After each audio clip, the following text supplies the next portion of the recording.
Abre a Bíblia, por favor, em 1 Coríntios 3,16. 1 Coríntios, capítulo 3, versículo 16. Jesus continua aqui conosco, Pai. Por favor, falando aos nossos corações. Que essa palavra gere algo novo em nós, Pai. Pela Tua misericórdia nós te pedimos. Em nome de Jesus, Pai. 1 Coríntios 3,16 diz assim: vocês não sabem que são santuário de Deus e que o Espírito de Deus habita em vocês? Nós somos o santuário de Deus. E o Espírito Santo habita em nós. Amém, amém, amém, amém. Agora, vamos lá para Neemias. Hoje a gente vai falar um pouquinho sobre a reconstrução dos muros de Jerusalém. E fazer um paralelo com a nossa vida aí. Eu vou ler alguns versículos aqui, tá? Depois eu vou ler o capítulo 4, mas lá no capítulo 1, no versículo 4, vai dizer assim, Neemias falando: quando eu ouvi essas coisas, sentei-me e chorei, passei dias lamentando-me, jejuando e orando ao Deus dos céus. Deixa eu dar um contexto aqui de Neemias, né, e do povo, para depois a gente entender um pouquinho. Vamos lá. Vamos lembrar o que estava acontecendo aqui um pouquinho antes disso daqui. Os judeus, eles tinham sido levados cativos por Nabucodonosor, lembra disso? Eles foram levados cativos, e nessa época aqui, eles estavam cativos. Eles eram escravos em uma terra estrangeira. E Jerusalém, a terra de Jerusalém ali, ela estava devastada. Tinha sido invadida, os muros da cidade tinham sido todos destruídos. E Neemias era um judeu, temente a Deus, que trabalhava no palácio do rei. E a Bíblia diz que ele era o copeiro do rei. O copeiro do rei é quem experimenta as coisas antes do rei experimentar. Porque se morrer, é descartável. Vem o próximo aí. Né? Mas o rei não podia morrer. Mas ele era de extrema confiança do rei. Porque uma posição dessa tem que ter muita confiança do rei.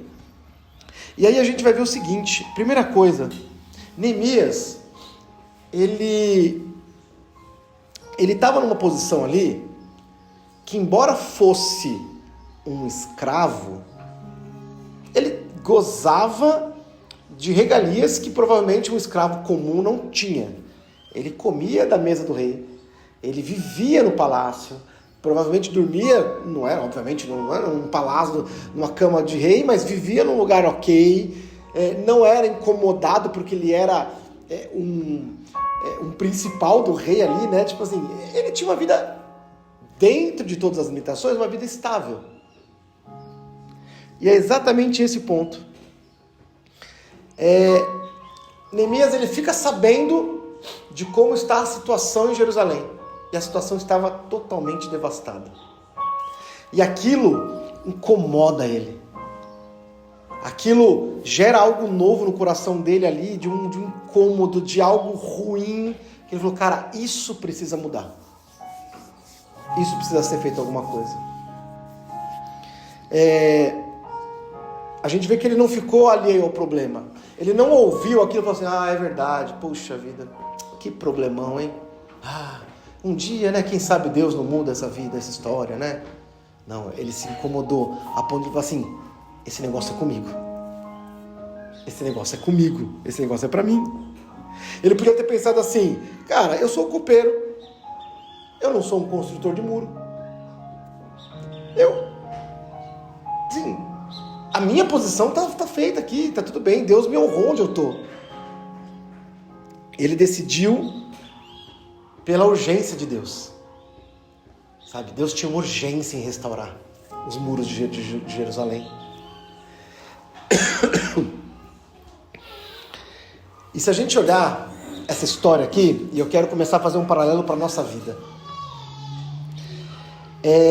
Muitas vezes a gente ouve uma palavra, a gente lê alguma coisa, e aquilo às vezes gera um incômodo em nós, assim, poxa, eu preciso mudar em alguma coisa. Deus quer uma mudança na minha vida. E aí a primeira coisa que a gente pode pensar é, não, um dia Deus vai fazer. Não, mas isso aí não é para mim, é pro Nicolas. Neemias poder ter ouvido isso. Fala, não, peraí, eu sou o copeiro do rei, cara. Isso aí pode ser pro guerreiro lá que tá escondido, para aquele pessoal que tá lá, sei lá, agora se escondendo, que eles estão querendo armar contra o governo. Não, eles são guerreiros, eles são... Não, eu sou o copeiro do rei, cara. Mesma coisa acontece com a gente. A gente ouve alguma coisa, aquilo toca no nosso coração, a gente sente por um momento a urgência que Deus tem em mudar alguma coisa em nós, e aí a gente tem uma opção de tomar uma posição como Neemias tomou, que falou assim, esse negócio é comigo. Ou a gente fala, não, deixa aí, uma próxima vez, isso é pro Nicolas que não veio hoje, isso é pra Priscila que tá lá dentro, hoje não vai ouvir. Sabe aquela coisa assim que a gente dá aquela escapada? Mas a gente precisa começar a entender que Deus tem uma urgência em transformar as nossas vidas. Deus tem uma urgência em restaurar, em reconstruir, em construir algo novo em nossas vidas. E para que isso aconteça, a gente vai precisar se expor. Para que isso aconteça, a gente vai precisar sair de uma posição cômoda, de uma zona de conforto, que na verdade é uma zona de escravidão. Olha só, entendam isso. Neemias estava confortável lá, não estava? Mas ele era escravo. Talvez a nossa vida esteja confortável, mas a gente não pode continuar a ser escravo e se conformar com uma vida de escravidão. Vocês conseguem entender isso? A gente precisa sair desse negócio. E aí, eu vou fazer um paralelo com a história de Neemias, né? Não vou ler tudo pra gente não tomar muito tempo, mas Neemias, ele tem que sair dessa zona de conforto, ele precisa enfrentar riscos. Que risco que ele precisa enfrentar? O primeiro risco que ele precisa enfrentar é falar pro rei. E aí o rei chega um dia e pergunta com Neemias, pô, você é um cara tão feliz aí, tão alegre, olha isso. O que está acontecendo com você? Aí Neemias vai e fala para ele, olha rei, está acontecendo isso com a minha terra. E surpreendentemente o rei permite que ele vá até lá, investigar o que está acontecendo, dá a carta para que ele vá até lá. E aí eu vou pular lá para o capítulo 4, tá bom? Vai lá, Neemias capítulo 4. E aí, quando a gente sai desse primeiro estágio, que é entender que essa urgência de Deus é com a nossa vida, e que a gente começa a enfrentar esses riscos e sair dessa posição de escravidão, o processo vai começar. Né? E aqui no capítulo 4, a gente vai ver que o processo de reconstrução dos muros, ele começa. Versículo 2 diz assim, e na presença de seus compatriotas... vamos ler o versículo 1, só para entender. Quando Sanbalate soube que estávamos reconstruindo o muro, ficou furioso, ridicularizou os judeus, e na presença dos seus compatriotas e dos poderosos de Samaria disse, o que esses frágeis judeus estão fazendo? Será que vão restaurar o seu muro? Irão oferecer sacrifícios? Irão terminar a obra num só dia? Será que vão conseguir restaurar pedras de construção daqueles montes de entulhos e de pedras queimadas? Tobias, o amonita que estava ao seu lado, completou, pois que construam, basta que uma raposa suba lá para que esses muros de pedras desabem. Olha só. Quando a gente começa a entender que esse processo de Deus na nossa vida tem que começar, sabe o que vai acontecer? O inimigo vai se levantar. E sabe o que ele vai falar pra gente? Ele vai falar assim, mas você não pode. Você é frágil. Você não pode. O seu passado não vai permitir isso. Esse entulho é isso. Sabe, a tua vida está toda entulhada. Não, você não vai conseguir. Não é possível que você vai ir. Ele vai falar o seguinte: olha, você pode até tentar, mas qualquer ventinho, qualquer raposinha, qualquer coisinha que subir nesse muro aí, esse muro vai cair, porque ele não vai ter fundamento. E ele vai começar a jogar palavras e palavras e palavras para nos desacreditar. Ele vai começar a tentar a falar que a gente não é capaz. E sabe por quê? Porque talvez ele saiba que ele já teve vitórias contra nós. Ele sabe que a gente já tentou começar a construir o muro, só que a gente parou em algum momento do percurso, porque a gente ficou com medo, porque a gente não entendeu o que estava acontecendo, porque a gente não estava preparado espiritualmente para aquilo. E ele vai jogar isso na nossa cara. Ele vai falar assim: não, mas você não consegue. Não, mas chega. Você já tentou uma vez, você já tentou 2 vezes, você já tentou milhões de vezes, você já conseguiu aquilo. Imagina, aquilo não sei onde lá. Não, para. Nem começa. Porque você não é capaz. E aí, aqui já no versículo 4, Neemias vai começar a nos ensinar algumas armas que a gente precisa ter nesse processo. Versículo 4, ele vai falar o seguinte: Neemias: ouve-nos, ó Deus, pois estamos sendo desprezados. Versículo 5: não perdoe os seus pecados, nem apague as suas maldades, falando dos inimigos, pois provocaram a tua ira diante dos construtores. O que Neemias está fazendo aqui é o seguinte: ele se volta a Deus.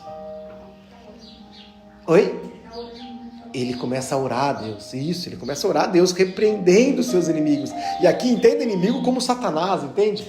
Então a nossa primeira arma é essa: é combater essa mentira que Satanás vai jogar na nossa cabeça. Senhor, o Senhor está vendo o que está acontecendo, sabe? Satanás vem tentar com mentiras, mas eu repreendo eles. Eu repreendo essa mentira, eu repreendo Satanás. É exatamente o que Neemias está dizendo aqui. Eu não aceito, sabe, essas palavras contrárias ao que o Senhor tem para a minha vida. E aí logo no versículo 6, olha o que ele faz. Neste meio tempo, fomos reconstruindo o muro. Gente, entendam isso. Cara, é um negócio muito de Deus esse negócio aí. Ele começou a orar, mas ele não ficou esperando para começar o processo. Ele começou a orar e ele falou assim: e durante esse período, quer dizer assim, enquanto eu orava, enquanto eu buscava a Deus, cara, eu comecei. Enquanto o inimigo continuava falando, eu comecei a construir. Eu comecei a desentulhar. Eu comecei a agir, eu comecei a fazer diferente. Sabe, eu não fiquei esperando Deus responder, eu não fiquei esperando o inimigo parar de falar. Eu comecei a agir, eu comecei a fazer diferente, eu comecei a reconstruir o muro. Sabe, o muro, ele não vai começar a se construir sozinho. Né? Eu até coloquei aqui assim, um tijolo não vai ser colocado se eu não for lá e meter a mão no tijolo. Você está entendendo? Então, não adianta eu parar e falar: não, mas eu vou continuar aqui orando. Não, peraí, eu sei o que tem que fazer. Eu tenho que reconstruir esse muro. Então eu vou começar a fazer. Começar orando, o inimigo vai continuar batendo, mas eu vou começar a construir um muro. Neste meio tempo, versículo 6, fomos reconstruindo o muro, até que toda a sua extensão chegamos à metade da sua altura, pois o povo estava totalmente dedicado ao trabalho. Olha isso. Sabe, a gente tem que começar. A gente tem que fechar o olho e ir. Sabe, e aquilo, sabe o que vai acontecer? As coisas vão começar a fluir. Ele diz aqui que todo o povo estava empenhado, quer dizer, as pessoas estavam compromissadas em reconstruir. Né? compromissadas em resgatar, em tirar, em desentulhar. Pensem assim, lembrem dessa imagem assim, de uma construção ou de uma reconstrução. Não sei se você já tiver essa experiência, eu já tive, de você ter que arrancar um muro que quebrou, que caiu, para construir um muro em cima.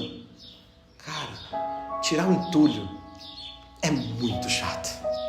Tirar um entulho demora demais. Cara, você tira uma pedra e você assim, não tem fim.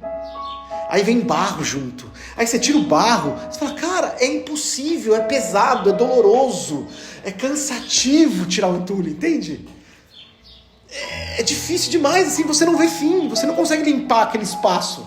Sabe, é dia, você fala, não é possível, eu não vou conseguir tirar esse entulho daqui. É um trabalho muito árduo, cara. Eu lembro assim que o muro caiu lá e a gente tirava pedra, e a gente falava, cara, não vai acabar. Porque aquele entulho com cimento, com barro, vira um bagulho duro, com água, sabe? E você tem que bater, você tem que quebrar, as mãos dói, o corpo dói. Você fala, não é possível tirar esse entulho daqui. Só que não dá para construir algo novo com entulho embaixo. A gente tem que tirar tudo.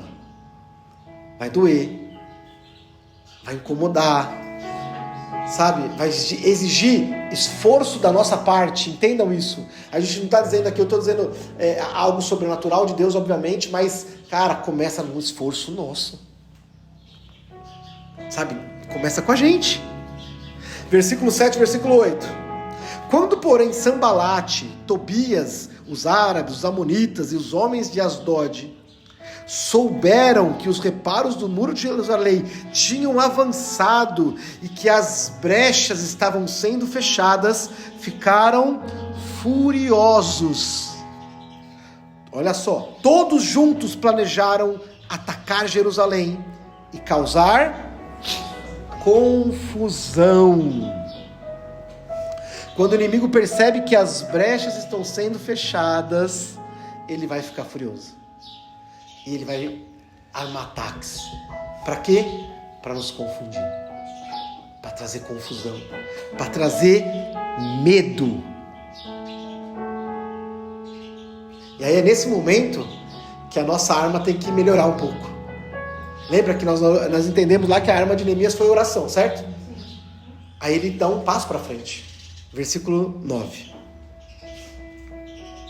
Mas nós oramos ao nosso Deus, oração, e colocamos guardas dia e noite para proteger-nos deles. É orar e vigiar.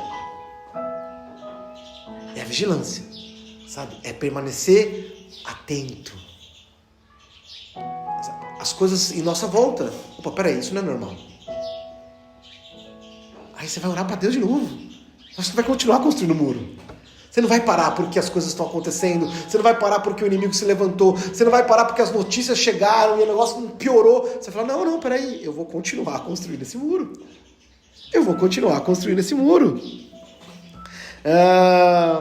Versículo 10. Enquanto isso, o povo de Judá começou a dizer: os trabalhadores já não têm mais forças e ainda há muito entulho. Por nós mesmos não conseguiremos reconstruir os muros.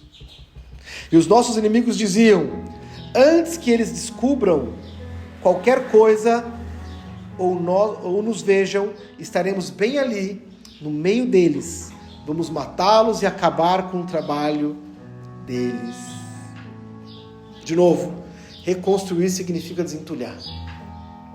Sabe, reconstruir significa a gente permitir que Deus entre em áreas da nossa vida que a gente nunca deixou.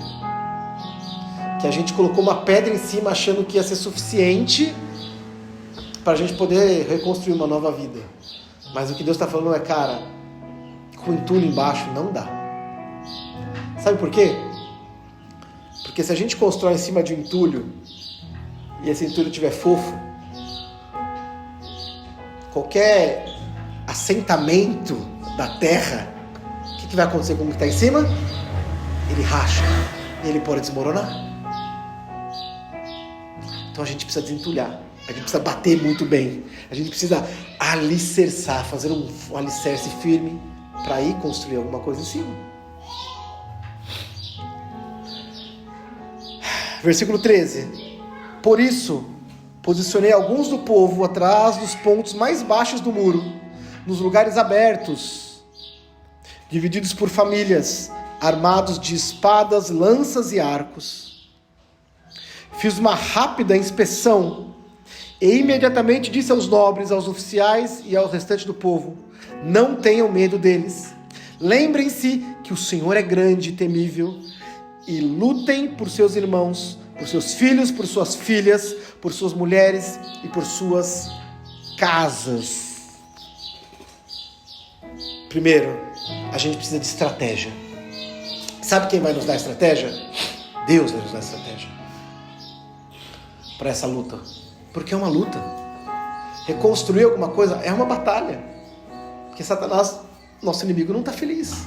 Vai tentar de todas as maneiras nos atacar, nos afetar de alguma maneira.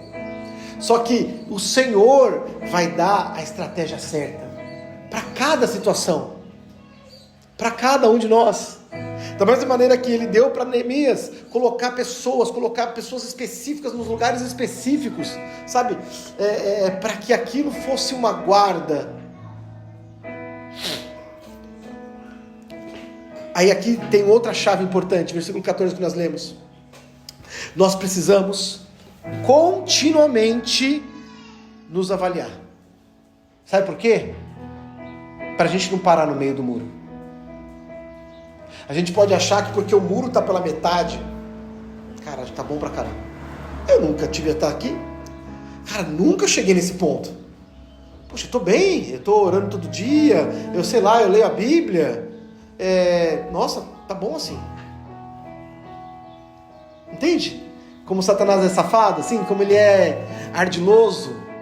Ele vai falar pra gente que meio muro tá bom pra caramba. Só que aí Neemias nos ensina que constantemente ele avaliava a obra. E ele falava: a gente não pode parar no meio do muro. A gente precisa continuar. Porque só meio muro não protege a cidade. Sabe? É aquele negócio assim, que a Bíblia, que Paulo vai dizer: olha, cuidado, você que está em pé, cuidado para não cair. Sabe? Atentamente, vigiar sempre. Se a gente está, entre aspas, melhorando, se a gente está chegando em algum lugar, glória a Deus por isso. Não vamos parar aí. Porque aí não é o fim. A gente vai continuar. A gente vai continuar. A gente vai continuar. A gente vai continuar. A gente vai continuar. Outra coisa que ele fala aqui: lutem por você, pelos seus filhos, pela sua casa, pela sua família. Essa luta não é só pessoal nossa. Essa luta, ela gera algo no mundo espiritual. E ela gera algo para a nossa descendência. Ela gera um legado para os nossos filhos, para os nossos netos, para a nossa casa. Se a cura acontecer na nossa vida, isso significa que os nossos filhos e os nossos netos vão ter que passar pelas mesmas coisas que nós passamos. Porque nós vamos ser curados aqui. Não vai passar, sabe, geracionalmente para as próximas gerações. A Bíblia diz que existe, que é verdade, e acontece. Só que se a gente travar isso na nossa vida e falar: acabou aqui, os nossos filhos não sofrerão, os nossos netos não sofrerão, os nossos bisnetos, se Jesus não voltar até lá, não sofrerão. Nós precisamos lutar pelas nossas vidas e pela nossa família, pela nossa casa. Entender que é algo muito maior, sabe? Muito maior. Ah, não, mas eu já tô velho aqui, já, eu não preciso, meus filhos vão conseguir fazer alguma coisa. Não, o negócio é com a gente. Nossos filhos também não chegou a hora deles. Se Deus quiser, não vai precisar chegar para isso, vai chegar para as lutas deles. Mas para as lutas que a gente deixou de lutar, isso não pode passar para eles. E aí ele dá uma outra chave que para mim é maravilhosa, versículo 16. Daquele dia em diante, enquanto a metade dos homens fazia o trabalho, a outra metade permanecia armada de lanças, escudos, arcos e couraça. Os oficiais davam apoio e estavam a todo o povo e todo o povo de Judá, que estava construindo o muro. Aqueles que transportavam o material faziam o trabalho com uma das mãos e a outra seguravam uma arma. E a cada um dos construtores trazia na cintura uma espada enquanto trabalhava, e comigo ficava um homem pronto para tocar a trombeta. Olha isso. Então eu disse aos nobres, aos oficiais e ao restante do povo: a obra é grande e extensa, e estamos separados, distantes uns dos outros, ao longo do muro. Do lugar de onde ouvirem o som da trombeta, ajuntem-se a nós ali, nosso Deus lutará por nós. Sabe o que é isso? É unidade. Embora a nossa luta seja pessoal, sou eu e Deus, é a Sabrina e Deus. Assim, existe uma luta dela, existe uma luta minha, existe uma luta nossa, mas é individual. A tua luta é diferente da minha luta. Não é verdade? É diferente. E é assim mesmo. E aí muitas vezes a gente se sente sozinho nessa luta. Olha o que ele falou. Nós estamos construindo o muro, mas a gente está muito distante. E às vezes a gente está trabalhando sozinho aqui. Sabe, às vezes você está ali, e você olha para o lado não vê ninguém, você olha para o outro lado não vê ninguém. E é assim mesmo, essa luta é sozinha. Às vezes ela é muito solitária, entre aspas, porque Deus está sempre com a gente. Mas aí, Deus dá a estratégia. A gente não pode caminhar sozinho. E é por isso que é tão importante a gente ter pessoas em nossa volta que a gente pode contar. Olha o que Neemias fala. Quando você ouvir uma trombeta, corra para essa trombeta e venha lutar a luta do outro. Olha que lindo isso, gente. Olha que lindo isso, gente. Sabe, a gente não está sozinho. Quando você se sentir sozinho nessa luta e achar que vai começar a perder, que as forças estão acabando, toca a trombeta. Sabe por quê? Porque a gente vai correr. A gente vai correr e a gente vai se ajudar. E sabe o que vai acontecer com a minha luta? Com o meu pedacinho de muro? Deus vai cuidar, enquanto eu não estiver cuidando dele. E eu só vou voltar para a minha luta quando a tua luta voltar a ser, quando o teu muro começar a voltar a ser construído. Só que a gente tem que entender isso. A gente tem que entender isso. A nossa luta não é só nossa. Peça ajuda. Toque a trombeta. Não sofra. Saiba que existe um povo, sabe, que está caminhando junto, cara, que vai se ajudar. Que não vai julgar e vai falar, nossa, mas de novo. Não, mas eu tenho meu trabalho para fazer. Não, aqui não vai ter isso. Sabe, nesse meio aqui, o que vai ter é ajuda imediata. Em oração, em força, em o que for necessário, entende? Mas a gente precisa ter a unidade do corpo. Isso precisa ser latente em nós, gente. A gente não pode sozinho, a gente não pode achar que não vai, sozinho a gente não vai conseguir. Entenda isso aqui, é a estratégia de Deus para a nossa vida. Sabe, é uma palavra tão direcionada, tão linda.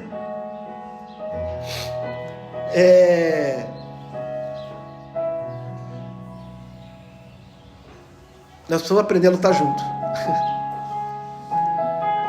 E eu até coloquei aqui, Deus vai guardar o nosso pedacinho de muro enquanto a gente está ajudando o nosso irmão. A gente vai entender exatamente nesses momentos que essa reconstrução não é nossa, gente. É Deus. Entende? E aí a gente passa lá para o capítulo 6. Vamos lá.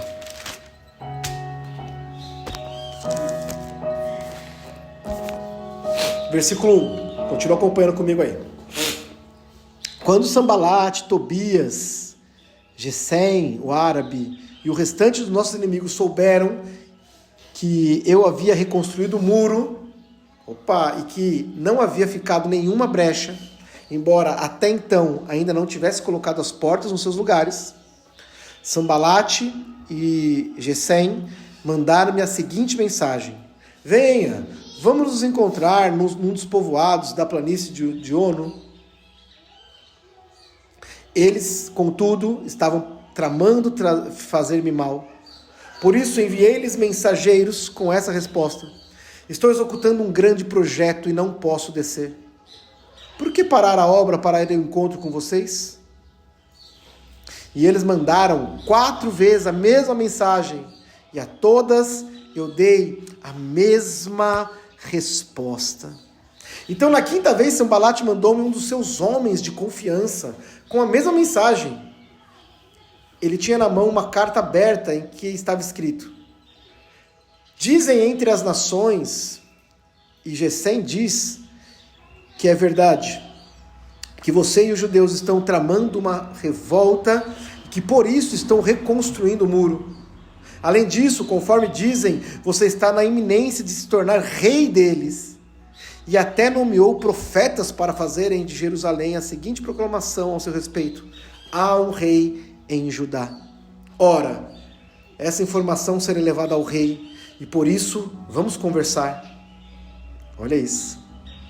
E eu lhe mandei esta resposta: nada disso que você está dizendo está acontecendo. É pura invenção da sua parte. Estão todos tentando intimidar-nos, pensando, eles serão enfraquecidos e não concluirão a obra. Eu, porém, orei pedindo, fortalece agora as minhas mãos. E aí ele continua aqui, depois a gente continua. Olha isso. Mesmo no fim da obra, o inimigo ele não vai desistir. Entende que durante todo o processo, ele não vai desistir. Versículo 7 ele vai dizer assim: olha, estão dizendo por aí que você vai se tornar rei de Israel, rei de Judá. Sabe o que ele vai tentar fazer? Olha isso, gente. Ele vai tentar inflar o nosso ego, o nosso orgulho. Olha, parabéns, você conseguiu, o mérito é todo seu. Agora você é o rei da sua vida. Agora você tomou as rédeas na mão da sua vida. Você não precisa de mais nada. Você venceu o seu passado. Você venceu o seu trauma. Você venceu o seu vício. Satanás é. E aí, qual é a nossa posição? Se voltar a Deus. Senhor, me dá força. Me dá entendimento. Me dá estratégia.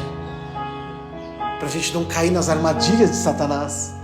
Achando que a gente é melhor, que a gente conseguiu. Nada disso.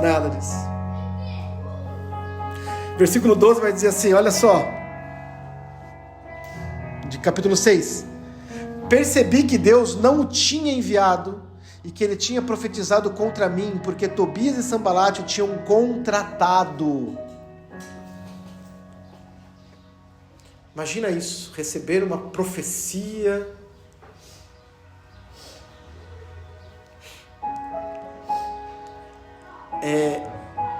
A gente tem que estar atento e, assim, muito próximos de Deus.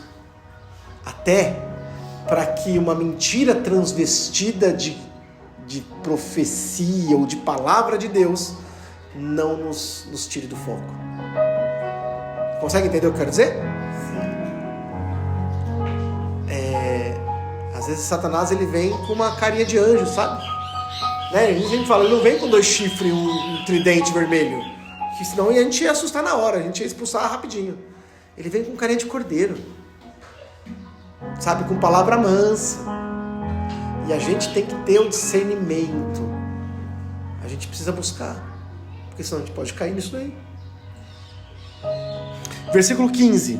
O muro ficou pronto no 25º dia de Eliú, em 52 dias.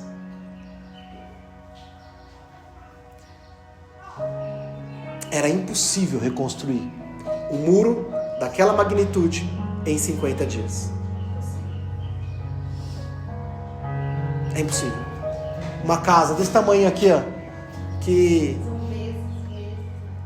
meses construindo. Você imagina um muro gigantesco de pedras que não tinham ferramentas que nós temos hoje, não tinha uma maquita lá elétrica, gigantesco, porque proteger uma cidade ser construído em 52 dias. Sabe o que isso quer dizer, gente? Que a gente vai ter que meter a mão.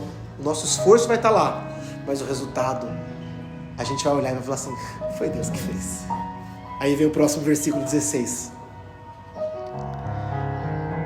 Quando todos os nossos inimigos souberam disso, todas as nações vizinhas ficaram aterrorizadas e com orgulho ferido, pois perceberam que esta obra havia sido executada com a ajuda do nosso Deus. Sabe o que vai acontecer, gente? Não é a gente que vai ser exaltado, vai ser Deus que vai ser exaltado. O inimigo, ele vai reconhecer e ele vai ter que exaltar Deus. As pessoas vão ter que olhar e falar: cara, eu conheci o Thiago, ele ele não ia fazer isso. Foi Deus na vida dele. Amém. Você está entendendo? Só que assim, para essa obra começar, a gente tem que começar, gente. Não dá para parar. E aí, eu ia parar aqui a palavra, sabe? Mas eu continuei lendo.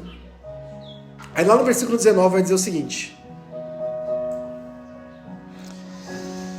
até ousavam elogiá-lo na minha presença e iam contar-lhe o que eu disse.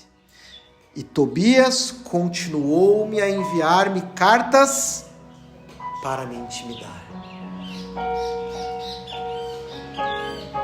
Olha isso. Depois que a obra foi concluída, o inimigo vai continuar tentando. Fala: não, você não fez nada. Não, isso ainda tem brecha. Não, olha aí, eu tô vendo. Olha aqui, as coisas não são bem assim não. Só que, de novo, a nossa convicção vem de Deus. E aí vamos além, né? Obviamente. Neemias capítulo 7. O que Deus quer fazer com a gente vai muito além de reconstruir os muros. Ele quer colocar portas e, o mais importante de tudo, colocar um governo. Neemias 7:1 diz assim: depois que o muro foi reconstruído e que eu coloquei as portas no lugar, foram nomeados os porteiros e os cantores e os levitas. Para governar em Jerusalém, encarreguei o meu irmão Anani, e com ele Ananias, o comandante da fortaleza, pois Ananias era íntegro e temia Deus mais do que a maioria dos homens. As portas, ela significa vigilância, acesso controlado, sabe? Tipo, imagina eu colocar esse muro aqui na minha frente, aqui, esse portão, e eu não colocar uma porta. O que adianta? As pessoas continuam entrando e saindo, mas porta significa controle. Só entra o que eu deixar entrar. E aí, mais uma coisa, né? Mais uma coisa. Governo definido. Eu não posso deixar esse lugar vazio. Sabe por quê? Porque se eu deixar esse lugar vazio, quem vai comandar essa porta? A gente precisa declarar que Cristo governa agora. Tudo isso que foi reconstruído na nossa vida. A gente precisa falar assim: bom, Senhor, eu reconstruí tudo isso. Não é para que eu governe aqui dentro. É para que o Senhor governe. É para que o Senhor autorize o que entra e o que sai daqui. Não sou eu. Olha que loucura, não foi Neemias. Não foi. Ele teve que estabelecer um governo ali. E da mesma maneira, não vai ser a gente que vai controlar quem entra e quem sai dos muros. Vai ser Deus que vai reconstruir. Foi Deus que vai controlar isso. E aí lá no capítulo 8, o que Neemias faz? Quando chegou o 7º mês e os israelitas tinham se instalado em suas cidades, todo o povo juntou-se como se fosse um só homem na praça, em frente à porta das águas. Pediram ao escriba Esdras que trouxesse o livro da lei de Moisés, que o Senhor dera a Israel. E assim, no primeiro dia do 7º mês, o sacerdote Esdras trouxe a lei diante da Assembleia, que era constituída de homens, mulheres e de todos que podiam entender. Ele leu em alta voz, desde o raiar da manhã até o meio-dia, de frente para a praça, em frente à porta das águas, na presença dos homens, mulheres e de outros que podiam entender. E todo o povo ouvia com atenção a lei do livro da lei. Os muros prontos, portas firmadas, governo estabelecido. O que o povo faz? Se volta para a palavra de Deus. Sabe por quê? Porque embora a gente reconstrua os muros, a gente coloca o governo, a gente precisa viver pela palavra depois disso. Se a gente continuar, lá no capítulo 9, vai ter uma confissão de pecados. Eles vão entender, olha só, de novo, não tem mais orgulho, sabe, vivendo na vida deles. Eles vão olhar para Cristo e falar: Senhor, nos perdoe porque nós pecamos. Nos perdoe porque, olha, está tudo construído, nós estamos guardados aqui, mas a gente continua pecador. A gente não é merecedor disso daqui. E essa é a nossa posição, a gente vai chegar de fé em fé. E a gente vai precisar viver isso, gente. Sabe, essa palavra aqui foi algo tão gostoso, assim, sabe, de ter recebido. E aí aqui, uma conclusão pra gente terminar, né? Algumas coisas aqui, né? Que eu falei aqui são importantes pra gente lembrar. O processo, ele exige a gente sair de uma zona de conforto. A gente precisa entender que haverá oposição, mas oração e vigilância e trabalho constante, sabe, vai nos sustentar. Outra coisa que nós falamos aqui, essa reconstrução, por mais que ela seja individual, nós não estamos sozinhos. Nós temos uns aos outros aqui. E só teremos essa obra se a gente continuar firmado em Deus. E a gente entender que o objetivo final não é levantar um muro, mas é estabelecer esse governo, sabe? É mudar. Não ia adiantar nada reconstruir os muros que foram destruídos por causa do pecado e continuar pecando. Amém? Então, vamos fechar os olhos. Jesus, muitíssimo obrigado pela Tua palavra, Papai. Oh, Senhor, como a Tua palavra é viva, como a Tua palavra é maravilhosa. E da mesma maneira aqui que o Senhor instruiu o povo, aqui no capítulo 7, 8, que depois da leitura a Bíblia diz que o povo saiu triste. E Neemias e Esdras falaram: não é para se entristecer, é para se alegrar. Jesus, nós saímos alegres daqui porque sabemos que não estamos sozinhos. Saímos daqui porque nós sabemos que, por mais difícil que pareça, nós temos uma palavra que nos sustenta. Nós temos, Senhor Jesus, um Deus que nos alimenta, que nos fortalece. E nós te pedimos, Pai, porque não vem de nós te pedimos força, para que a gente comece o nosso processo aqui, e para que a gente continue nesse processo até o final, Papai.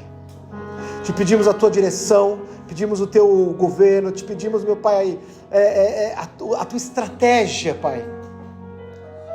Mas nos ajude a sair dessa zona de conforto. Nos ajude a eliminar aquilo que nos impede de começar a fazer aquilo que o Senhor deseja que a gente faça, Pai. Muito obrigado mais uma vez, Pai. Que o Senhor fortaleça cada um de nós aqui. Em nome de Jesus, Pai. Em nome de Jesus, Senhor. Amém, Jesus.